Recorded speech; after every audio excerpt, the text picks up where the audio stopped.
Hello! Welcome to Total Nileation, your existential halftime. I am your host, Nile Seguin, aka Optimus Prime. Welcome to the treehouse. Pull up a cushion. I don't know if treehouses have cushions. Mine would. I feel like I'm getting that mixed up with something, right? Treehouses didn't have cushions. I don't know. I just know that I really wanted a treehouse when I was a kid, like a little fort. We're not going to unpack that. There's not enough internet for me to unpack why I am so fixated on the treehouse thing. Guys, thank you so much for tuning in. I hope you're well. I hope you've had a good past 2 weeks or a passable past 2 weeks. But let's aim for good. What can I tell you? I got a little email about a little bit about me. Got an email about our download numbers, and I am quite happy. Quite happy. Not huge, but you know what? I'm very okay with that. It's exciting. It's exciting, but also I think it is. Here's the thing. Okay, so on my other podcast, Comedians in Dungeons and Dragons, pardon me, which you should also be listening to. It's a fun existential chaser if you like goofiness. You don't even have to love or even know Dungeons and Dragons. You just have to know when someone's being a jackass, which you will know. I'll say, at the end, I'll be like, hey, tell everyone. And something occurred to me this week, and it's related to this podcast. I don't think you should tell everyone about this podcast. Normally, I'd be like, oh, tell everybody. Just talk to everybody. Don't tell everybody. Because we all know, if you are listening to this podcast, you are, and I'm not blowing smoke, you are slightly different. There are people, like, game recognized game. There are some people, there's a lot of people who do this. They'll be like, oh my God, the bad news. I hate the bad news so much. It doesn't stop. It doesn't stop. I just wish there was good news. And I don't know if it's because I'm pitching my podcast, but I'll be like, hey, I have a good news podcast. I have a podcast that has actual good news. It has actual news that is not, it's not like little feel-good stories. It's actual good news. And then they'll get this look on their face that basically says, how do I get out of this? How do I not listen to this person's podcast? Which you can just lie, buddy. You could just be like, oh, for sure, I'll give that a listen, and then not listen to it. I feel like that's probably what most people are doing. But you don't have to listen to it. What is my point? My point is we all know, if you're listening to this podcast, you know that the way you look at bad news and process it is different from those people. I feel most people say they want good news, but don't. They don't actually want it. So don't be a little more selective in who you recommend the podcast to, because you don't want to waste your time. You don't want to waste your time. What else can I tell you? Here's a little fun thing. I spoke with my primary partner after she listened to the last episode. And she said that she would indeed have sat across from me if I needed that, which is a beautiful thing to say. But then she followed up with something else. I can't even remember what it was, because ADHD / I don't know, maybe I'm not a good listener. Oh, that's a tricky one. Is it ADHD or am I a bad person? Could be both. But then she followed up with something about how she didn't like how she was portrayed. Something I said, maybe just threw away, that she did not care for. So that's that. Then afterwards, after she said that, she ate a live puppy in front of me and screamed, you did this. This is your fault. And I walked away, didn't even wash the blood off of her hands and mouth. And I think the moral of the story is never start an argument with a guy who has a microphone. That's just silly, babe. Okay. I didn't know where to put this one in.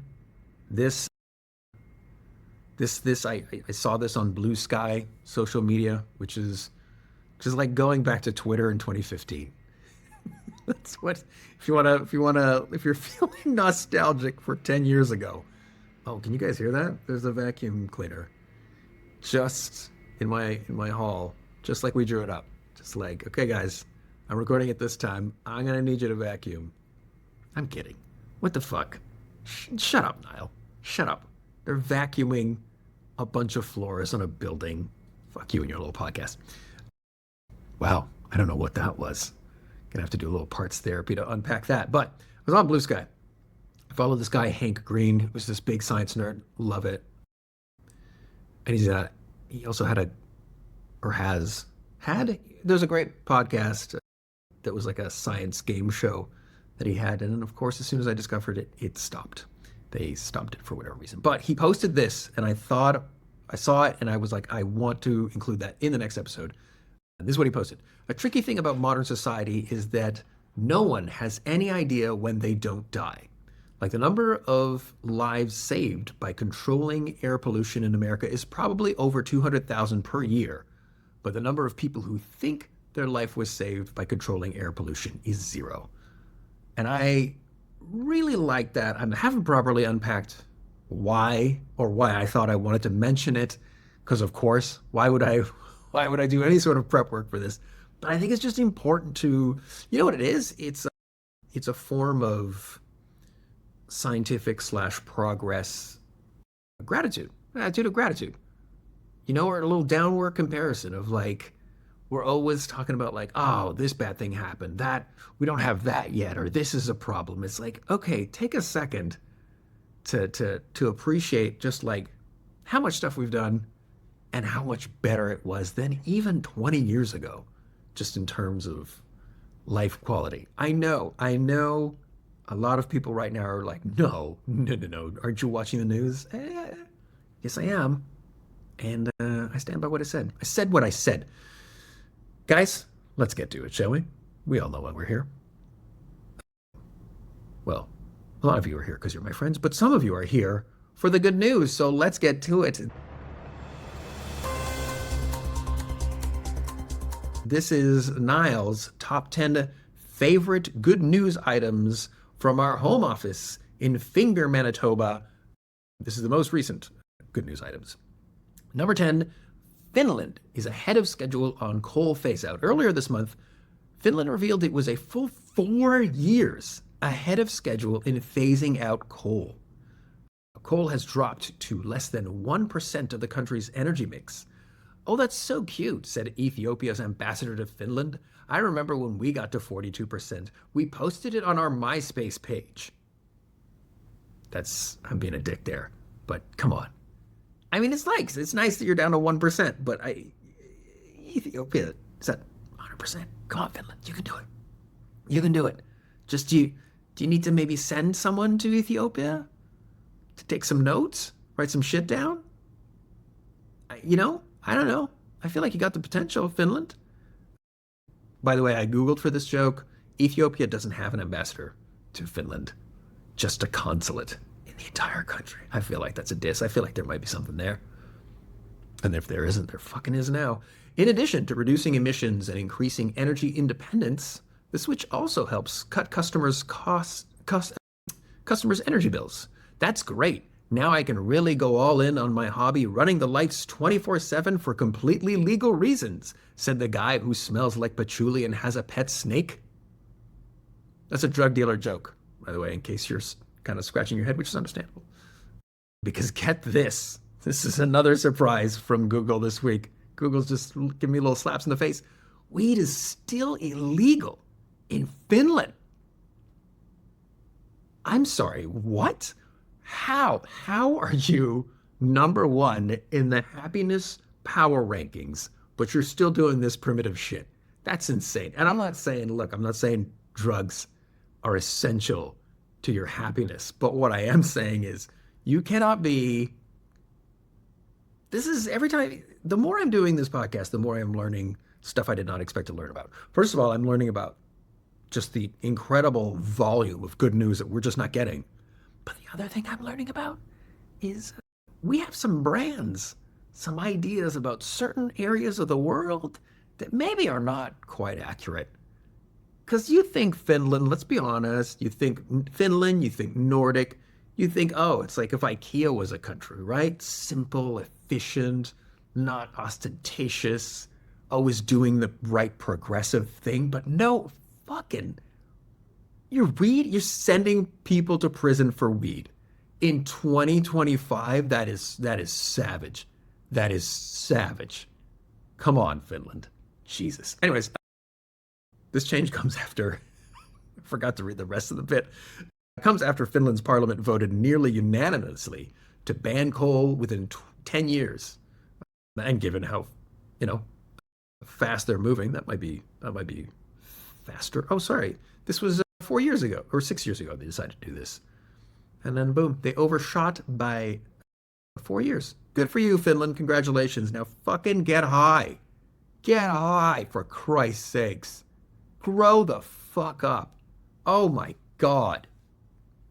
Oh my God. Number 9, wind power in Uruguay. A shout out to Uruguay, as it has cut its reliance on imported oil from 50% in 2008 to 9% in 2025.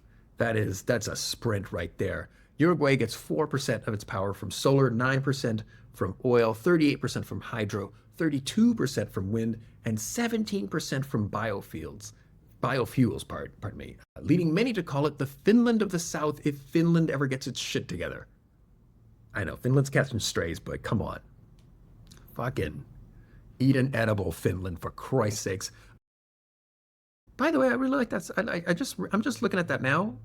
4%, 9%, 38%, 32%. That's like a healthy portfolio. That's a good, I feel like that should be the model for something, right? Because that's like if you have a bad hydro year or a bad wind year, you got a lot of backups. Very clever, Uruguay. Shifting towards a focus on wind power has allowed Uruguay to go from an importer of power to an exporter of power, which is something I not only find super cool, but coincidentally, exporter of power is my profile name on FetLife. That's not accurate. And again, this is, the more I gotta come back to this. The more I'm working on this podcast, the more I'm seeing some sneaky, it's racism. It's racism. I was trying to find a different way to phrase it, different way to package it, because I know some people get really sensitive. It's racism. Uruguay has been doing this since 2008, and we haven't heard anything.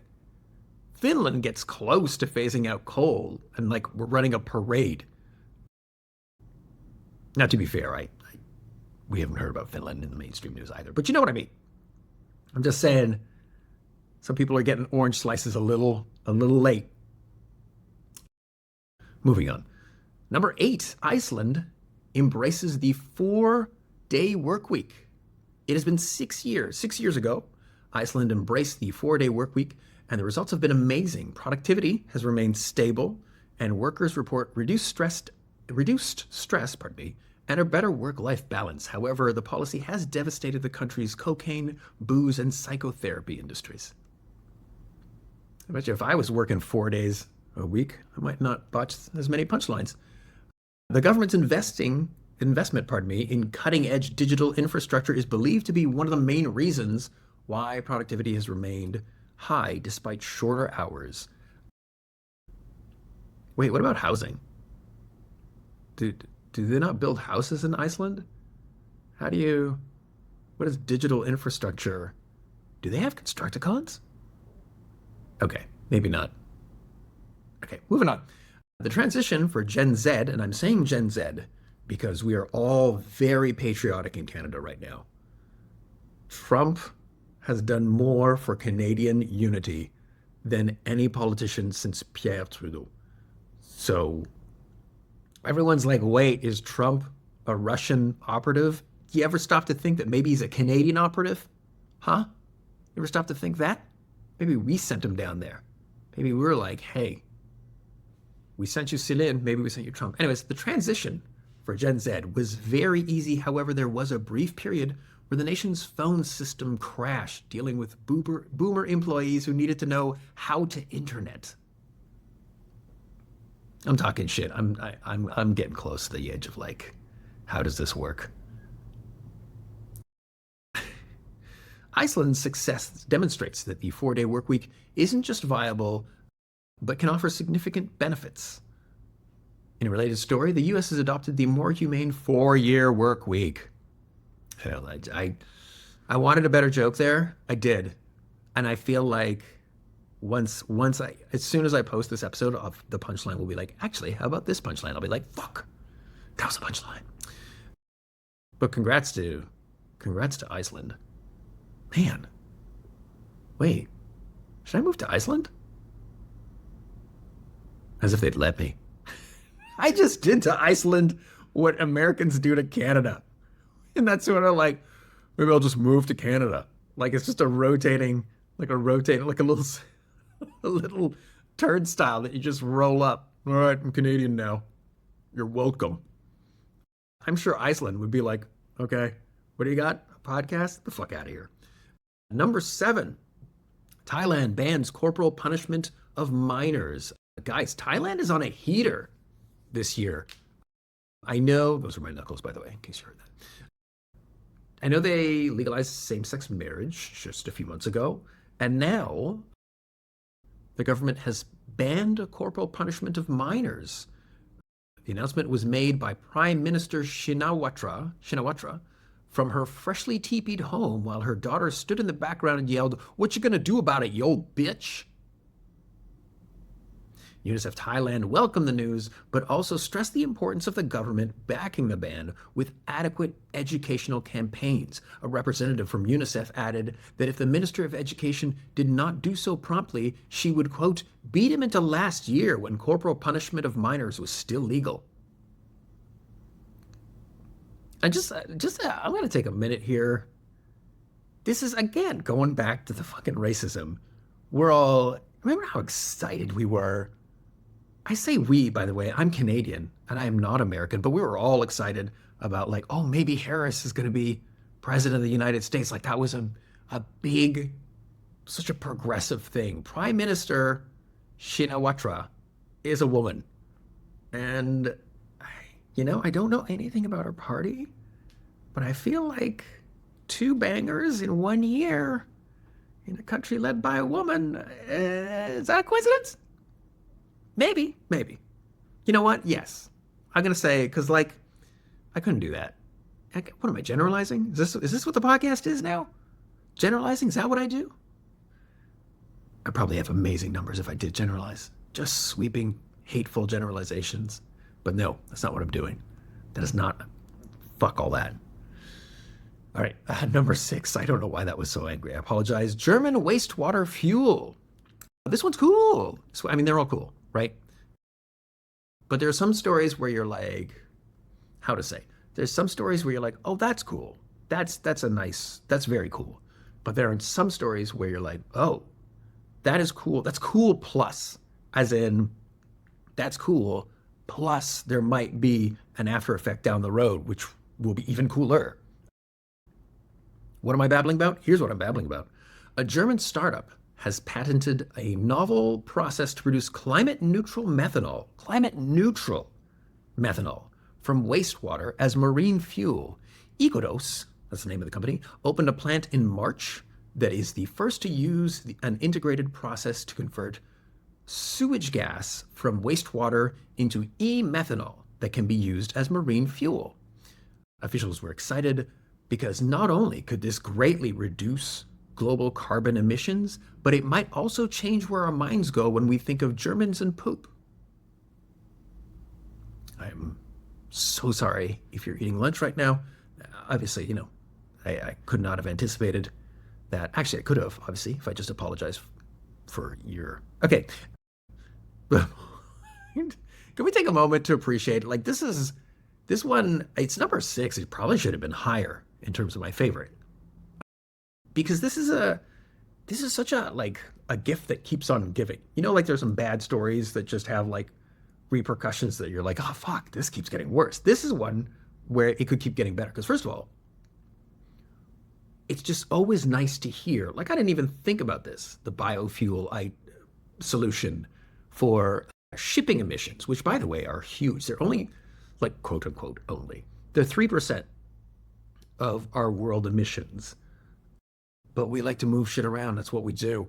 It's not just what we do, but it's one of our things. So a 3%, if you get that 3% out, that's nice. That's nice.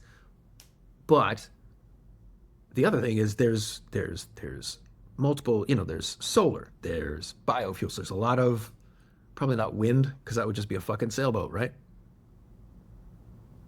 But there are people trying to find solutions to this.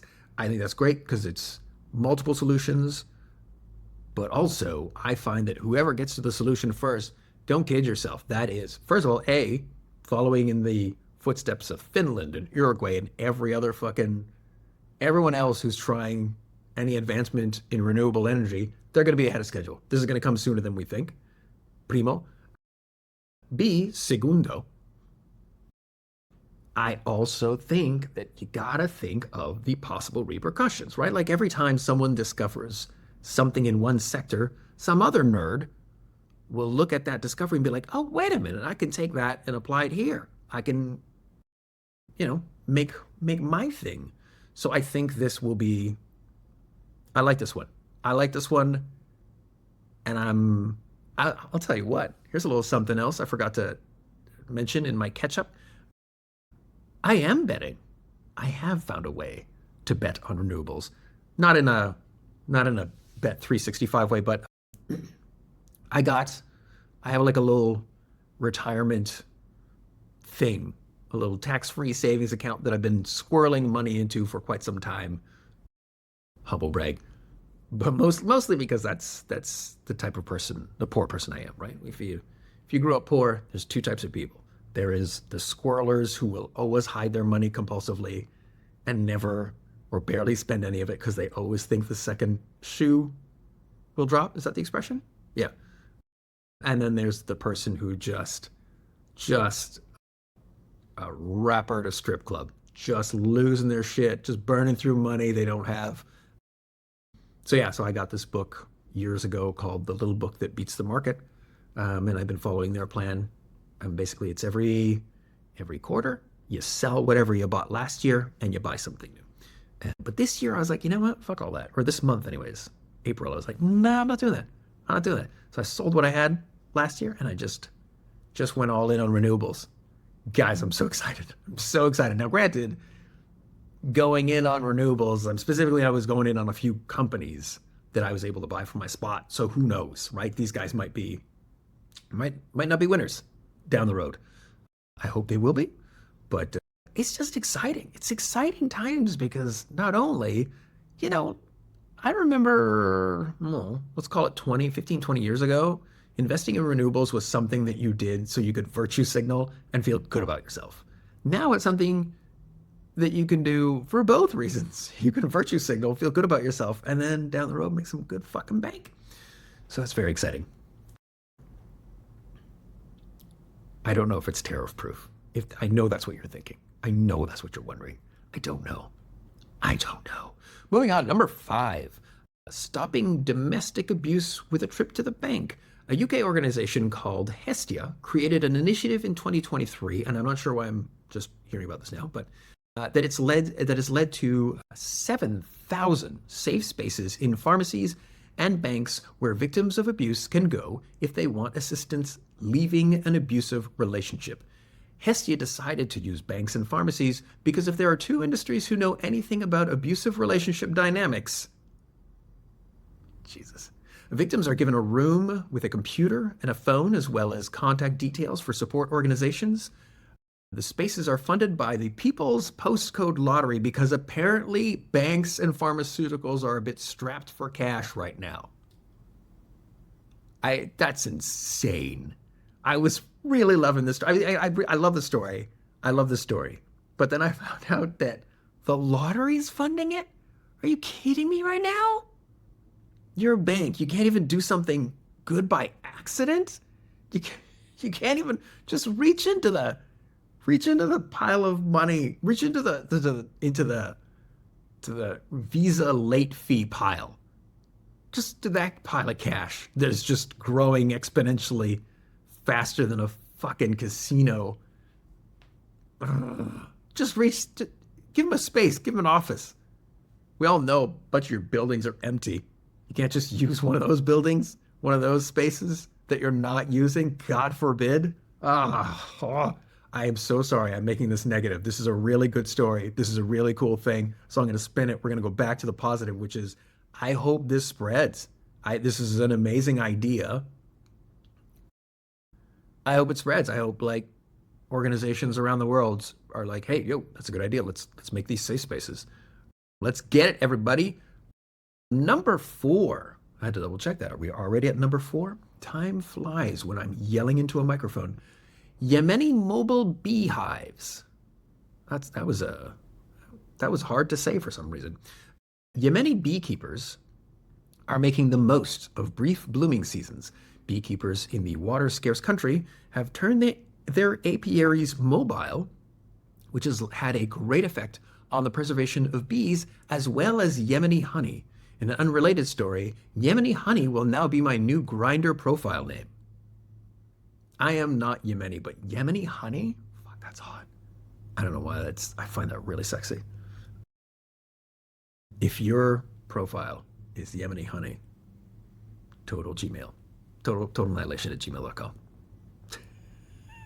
Total Gmail. See how excited I got? The beekeepers are adopting an age-old Yemeni practice known as tazib, apologies if I'm mispronouncing that, used by cattle herders to maintain their livestock in the country's arid landscape. According to the Ministry of Agriculture, the practice of moving beehives to where flowers are blooming has caused the number of beehives to surge by 100,000 between 2017 and 2020 alone. But they do warn beekeepers that if things go wrong, it could really hurt your Uber passenger rating. That's great. That's great. I mean, I finished that joke, but I actually wanted to stop. 100,000 is in 3 years. That's awesome. That is great. And I like the story because, again, I like to think that other bee nerds will look at these bee nerds and think, whoa, hold on. If I copy what you're doing, maybe tweak it, whatever, that might help them. And that might address the issue of disappearing bees, which, again, I have not done a deep dive, but I know just enough to know that it's not good. It's an issue that we are going to have to work on. And I trust our bee nerds. Listen, I'm going to be real. I trust all our nerds. Our nerds have been secretly doing work in the background, hanging out in their just their unwashed laundry day clothing. I'm so sorry if you're a nerd doing good work. You don't deserve that. But also it might be accurate. Number 3, fire-resistant housing. KB Homes has unveiled California's first wildlife-resilient neighborhood in Escondido, setting a new standard for fire-safe community design. Homes feature Class A fire-rated roofs, ember and flame-resistant vents, non-combustible gutters, and upgraded windows and doors. Oh, I am really screwed now, said the makers of combustible gutters. Why are we making combustible gutters? I get the feeling, okay, wait, no, I think I figured it out. It was the weird non-combustible gutters. I see what you're saying. It's not that it's not that the combustible part of the gutter is a feature. They are combustible gutters the way I'm a combustible Nile. I think that's what we're going with. I'm going to assume the best and not the worst. I don't think lunatics are making gutters and just dousing them in gasoline before they put them on the shelves for sale. The layout includes a 5-foot non-combustible buffer around each home and over 10 feet of spacing between structures to prevent fire spreads. These features will allow homeowners to watch their neighborhood burn from the comfort of their living room while they enjoy an indoor barbecue. I don't know where the indoor barbecue came from. I just read that punchline. I'm like, what indoor barbecue? Where are you? I think I misinterpreted the story when I wrote that punchline. I thought the whole house was just fireproof, when really it's just like you're just doing your best. This proactive approach comes in response to increasing wildfire risks in Southern California. A JP Morgan analysis highlighted that recent wildfires in the region are likely to be the most costly in the state's history. The JP Morgan report is available online on an online magazine entitled Duh. That wording was wrong. I knew it was wrong when I was trying to line the joke, but I didn't bail. That's why I shouldn't have been a pilot. Do you understand? That last joke is the reason I should not have been a pilot, because I would have been like, oof, it's a lot of wind, but I think we got it. I would not have been a pilot for long. The initiative reflects a broader commitment to wildlife preparedness and community resilience. Another initiative, another initiative, oh, fuck it. That's a punchline, and it's not a great one.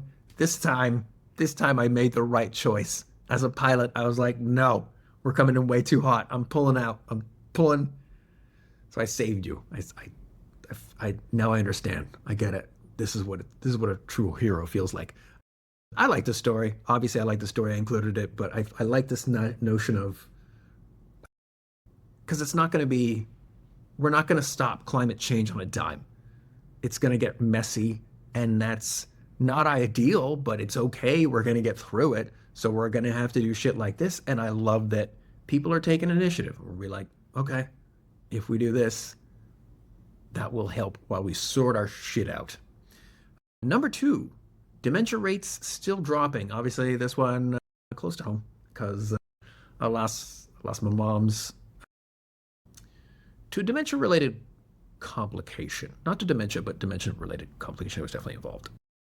So this is always good news. So if you're one of these people like me, you're gonna like this one.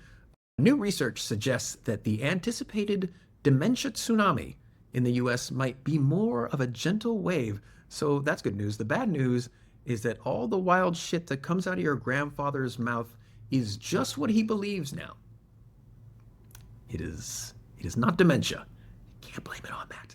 Over the past 40 years, age-adjusted dementia prevalence has dropped by 2/3. Oh, fucking sweet.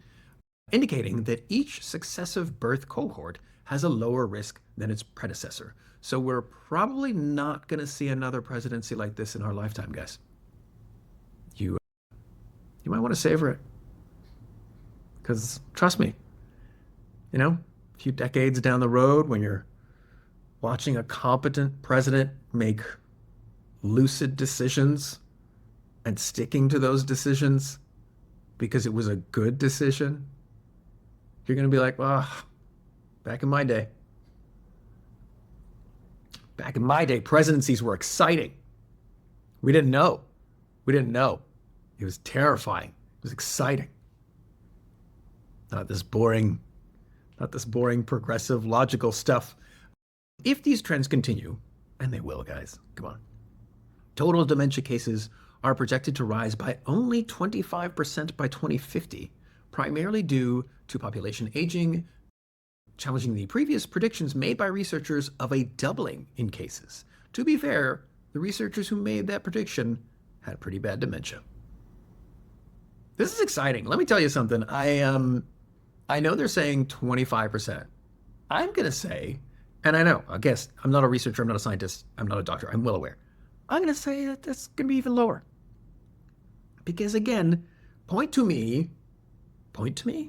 out, let me know about a prediction that we made in terms of progress that we haven't overshot. I could be wrong. I'm sure maybe there's some predictions out there. Okay, fine. Oh, fuck me. I felt it before you even wrote the email, you little dicks. Flying cars. Fine. We shanked flying cars. We're never going to have flying cars. And come on, if you've ever driven in Toronto, you know that's for the best. That isn't a failure. That is natural selection moving in.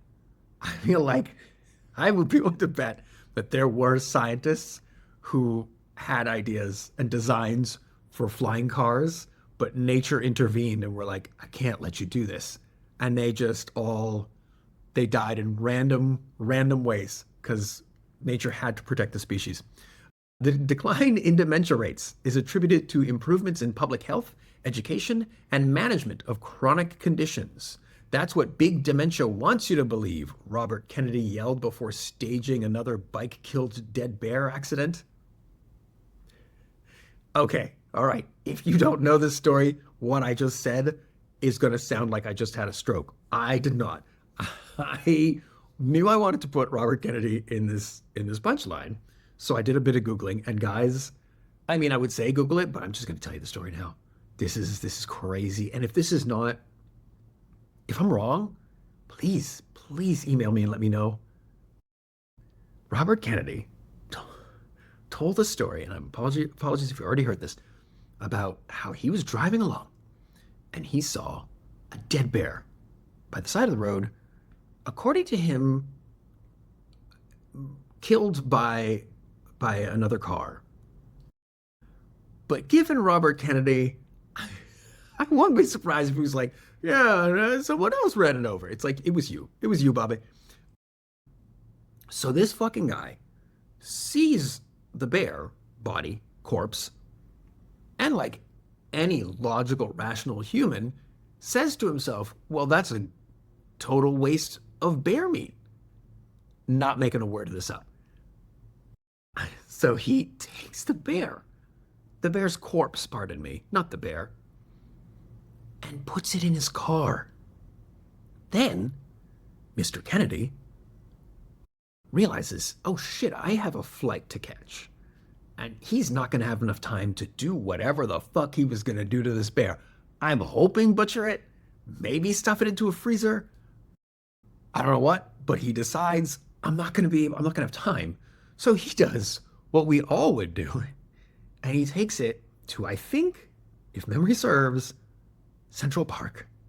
Whereupon he stages what he thinks looks like this bear was hit by a bike accident. There are no words. There are no words. This is like sometimes if you're a writer, sometimes you'll have a moment where you'll see something or hear about something in life and you'll be like, on my best day, I could not have written something that unhinged. If all of my neurons are firing and you're like, Nile, write me a crazy story that makes no sense. I'm not coming up with any of that. Anyways, I think he's in charge of the U.S. medical. I don't know is he the Surgeon General? Jesus Christ. Studies have shown that factors like better nutrition, increased educational attainment, and effective treatment of cardiovascular diseases contribute to this positive trend. Addressing issues such as smoking, hypertension, and hearing loss can also impact cognitive health. So, if you got any of those things, guys, get on it. Get on it. Get on it. Why the fuck not? Also, sneaky. How did hearing loss get in there? Maybe I don't understand this. Maybe I'm already starting to have dementia, which is a thing I fear every day. I don't get how hearing loss affects how much dementia you get. But I'm just going to move on. You don't need to hear me figure this out in real time. You got stuff to do. We all do. Moving on. Number 2, antibiotics breakthrough. Researchers at McMaster University in Canada. I've never been this patriotic in my life. Thank you, Donald Trump. Have discovered a new class of antibiotics, marking the first such breakthrough in nearly 30 years. Fucking spike that football, you nerds. The compound named Lariocidin. Yeah, I said that right. Showed promise against drug-resistant bacteria and has demonstrated efficacy in animal models without toxicity to human cells. That's what Big Antibiotics wants you to think, yelled RFK before drinking raw milk straight from a cow's teat. Okay, that one, I embellished that one. He did not, to my knowledge, drink it straight from the teat, but he is big on drinking raw milk, despite doctors and scientists saying, maybe don't do that. That's a bad idea. Here's what kills me about these people who are like, that's bullshit. I drink raw milk. Okay, fine. If you're gonna be about that life, if you're gonna be like, doctors are full of shit, then you gotta be about that life all the goddamn time. Okay? You can't pick what science you believe in. Okay? I want you full on fucking Amish country, no technology, no science. If you don't believe in science, I don't want you. I don't ever want to see you in an emergency waiting room. Fuck all that. No. If you don't believe in science, you break your arm. You fucking Google, you search the Joe Rogan episode that tells you how you can drink Invectorin or whatever the fuck it was to have your bone heal. All right? I don't know why I yelled that at you. No one who follows Joe Rogan and doesn't believe in medicine is listening to this podcast. Why would you do that to yourself if you're one of those crazies? Lariocydin was isolated from a soil-dwelling bacterium found in a backyard in Hamilton, aka the Hammer, Ontario.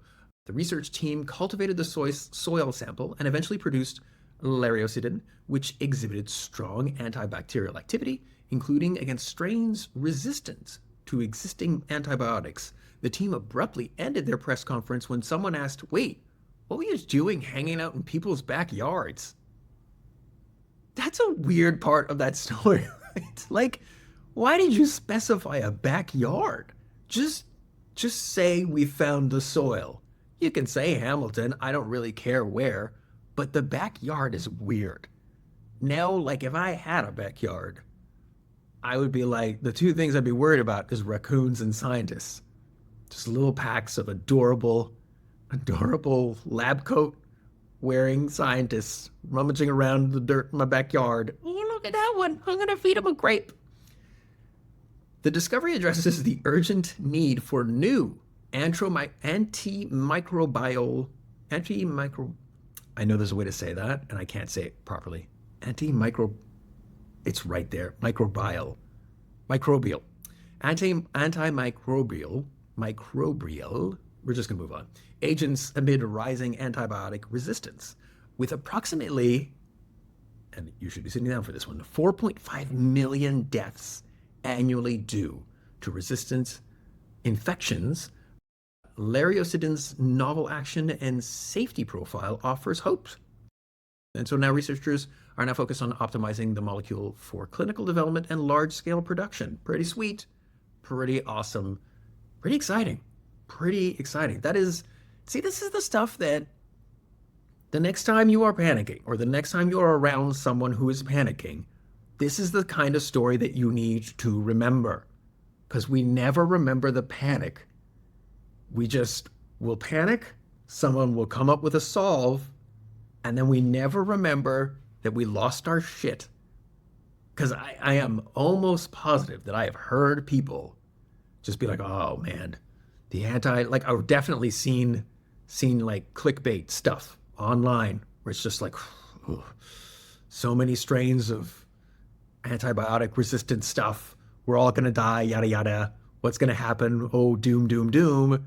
And then this shit happens. And no one's talking about this.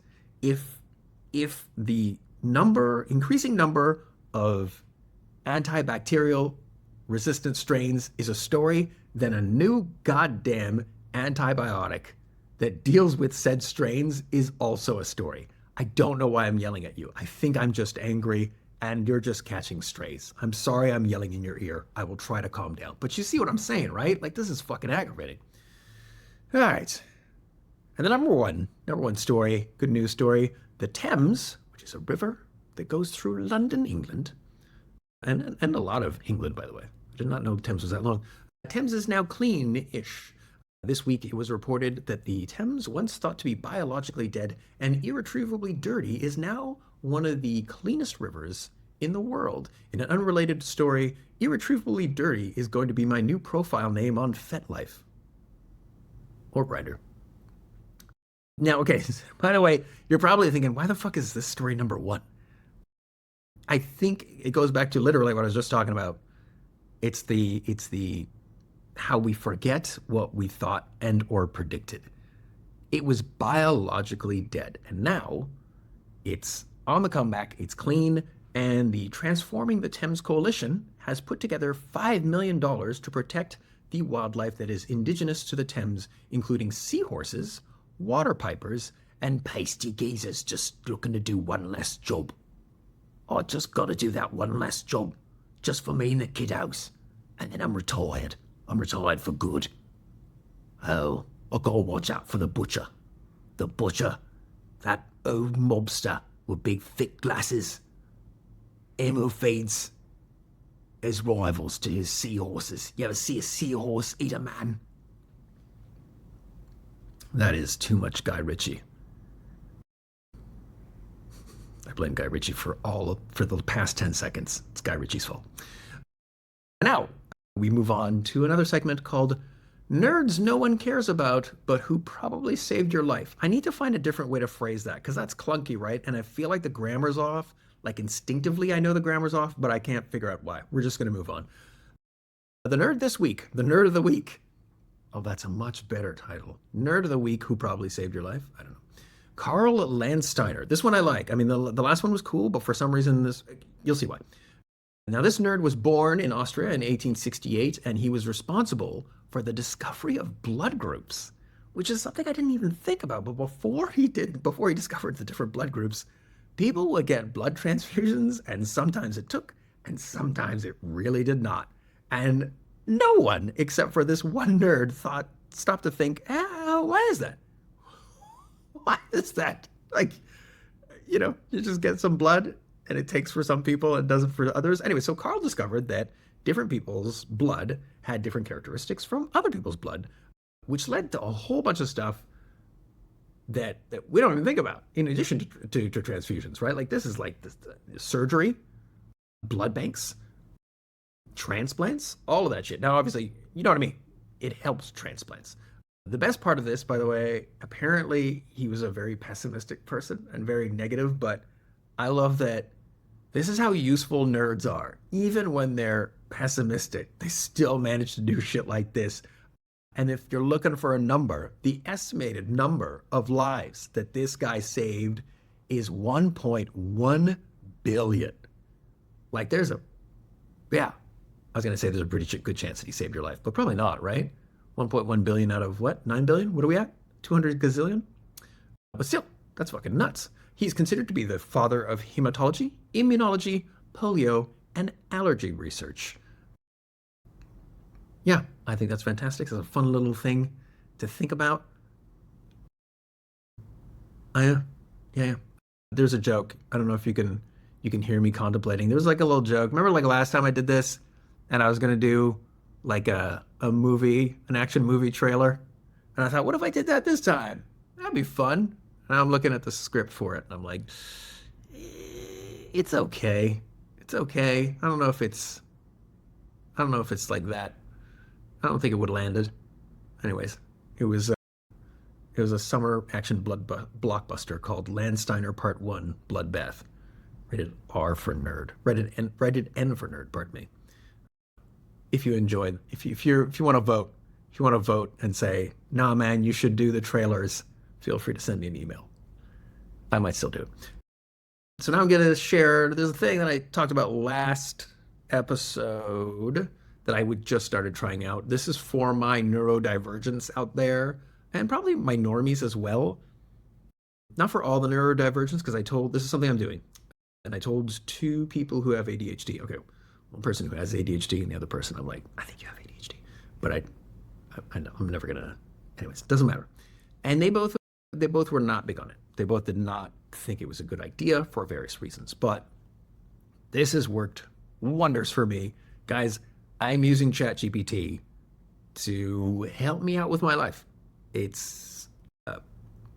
got problems with prioritizing, organization. Obviously, ADHD is a kind of fucks with your higher cognitive function. And if you get ChatGPT to help you out with it, man, goddamn, it is like having like an expert who is really good at prioritizing. I have been more productive in the past 2 weeks than, I kid you not, in the past 6 months. It is nuts. It comes up with ways to help me regulate, to get my shit in order. Now you might be thinking, wait a minute, because I had this thought. It's like, nah, you're giving this thing a lot of information. Like, dude, we give our information to fucking everybody. Netflix has had my information for decades. Decades? For a lot of time. What do I get? Mid-TV and movies. I'm giving my information to fucking Instagram, TikTok. What do I get there? The occasional good D&D meme, then a bunch of clickbait that makes me want to walk into a lake. Go fuck yourself. But this is a fair trade, man. This is a fair trade. You're taking my information, and in exchange, my life is organized, and I'm getting shit done, and I get to have, I'm coming out ahead. That's never happened before. So I highly recommend. Give it a try or not if you're not into that. As I said, one of my friends who has ADHD was like, I could not. There's something about a schedule that makes me want to fight back. But apparently your boy likes a schedule. Apparently I just need someone that I know is better at being organized than I am, which I'm going to guess a language model is slightly better at being organized than I am. I just need someone like that to put my life in order, and I'm good to go. I am golden. And now, the news you can use section. I'm kind of baffled why I have not mentioned this earlier, so apologies. There's a website called 80,000hours.org. And I will tell you the gist, to give you the gist of what the one-liner. 80,000 Hours provides research and support to help talented people move into careers that tackle the world's most pressing problems. This is essentially a site, like a headhunter's site, kinda, that helps you find jobs that fucking mean something. So you can have a job where you get paid and you're like, you look forward to it. You're like, I'm doing something. This means something. I am so sorry I did not mention. I was aware of this for months, guys. And I just thought, why don't I throw this into the podcast? This could actually help someone. I hope it does. I hope one of you, I hope this does it for you. I hope this is a thing that kind of makes a shift and now you're working a fun job. I was going to do another installment of the book club of books I've never read, but I read one this week.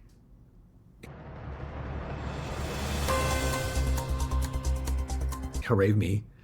And I have to mention it. Listen, if you are like me, and maybe you're a little grumpy, maybe you're upset with the level of perceived stupidity in the world, I cannot recommend enough The Laws of Stupidity by Cipolla. I can't remember his first name. Last name is Cippola. You can get it from the library. I did.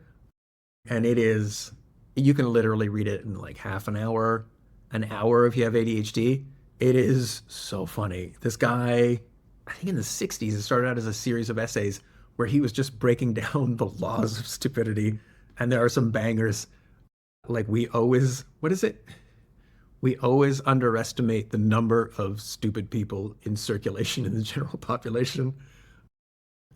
And I can't remember the others, but it's so great because A, he's kind of right. Like you read it and you're like, yeah, that is true, but also B, it's very funny, and he treats it like a scientific treatise. He breaks it down, does a great job. It's a good little laugh. If you're into that sort of thing, if you're angry, if you want a catharsis, feel free to read Laws of Stupidity by Cipolla. That is it. I'm going to wrap it up here because it's been a long one, and you have things to do. Please remember to rate and review this podcast. Sign up to the newsletter on my site and in my bio, possibly, maybe. I have not sent out an issue of the newsletter yet. I am aiming for, I guess, next week. Yeah, next week when you're listening to this in my future. Yes, so feel free to follow me on socials. It's at Nileation on everything. I'm also part of the Beaverton podcast, which is a fun podcast. Give that a listen if you like people dunking on news, specifically Canadian news. Very niche. Next week, the next episode of Comedians in Dungeons Getting Dragons comes out. Guys, you really should.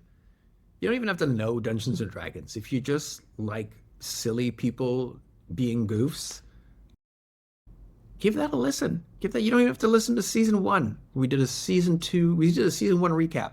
We're on season 2 now. Episode 1 of season 2. We did a season 1 recap, so you're all up to speed. Give it a listen. And if you like, feel free to swing by my Buy Me a Coffee page. Throw me a little cash. If you have an email you want to send me, Total Nileation, TOTALNILEATION @gmail.com. And everybody, that is it for me. Remember, if you cannot be a shining example, be a terrifying warning. Win on 3, everybody. 1, 2, 3.